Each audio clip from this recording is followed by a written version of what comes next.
Everyone, good morning. Hello good morning. र म चाहिँ हिजो घुलपिसे आएको थिएँ रैनाहरूकोमा र अहिले चाहिँ हामी कलेज जाँदैछौँ। ढिलो भइसक्यो हामीलाई, र पनि हामी चाहिँ हिँडेरै गइरहेछौँ किनभने भनिदेऊ because we are saving our money. Yes, we are saving our money. त्यही हो खासमा चाहिँ होइन। अन्त हामीलाई ढिलो भइसक्यो, हामी चाहिँ छिटो छिटो जाँदैछौँ। एकैचोटि कलेजमा भेटौँ है त गाइज, बाई बाई। गाइज हामी चाहिँ कलेज आइपुगिसक्यौँ। एजिन हामी चाहिँ अप्पर घुर्पिसीदेखि चाहिँ कामराङ आइपुगेको छौँ। हिँडेर त्यो पनि कुदेर आज ढिलो भएको थियो एकदमै हामीलाई होइन। फेफे सबै रातै भइसक्यौँ हामी।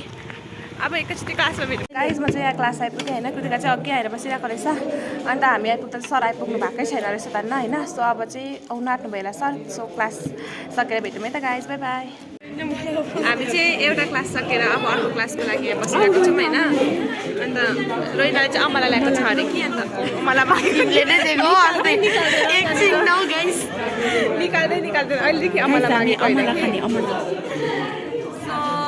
हियर इट इज खै देखाइन हियर इज इंग्लिश अमला अहिले सबैजना हल्ला गरिरहेको छ क्लासमा चाहिँ। अब चाहिँ हाम्रो माइक्रो इकोनोमिक्स हुनेवाला छ। हामी चाहिँ भर्खर म्याथ सकेको। फिलहाल पढाइ भएको चाहिँ यो हो जुन चाहिँ केही बुझ्दैन, जुन चाहिँ बुझ्नुदेखि लिएर सुझ्नु त्यो सबै त्यो आउट अफ माइन्ड त्यो सबै।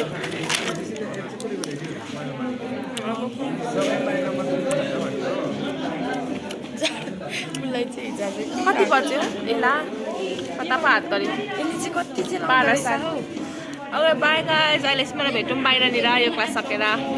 गाइज म चाहिँ क्लास सकेर निस्केको होइन। यहाँ सुषमा मेरो मान्छे अन्त यहाँ दुईजना छ। आज चाहिँ यति मात्रै छौँ हामी। आजको मेरो भ्लग चाहिँ केही भयो भनेको यसमा चाहिँ राम्रो बनाउँछु भनेको थिएँ होइन, तर पनि सर्ट भयो र यतिमै आज भ्लग एन्ड गर्दैछु। Bye bye, see you in my next vlog.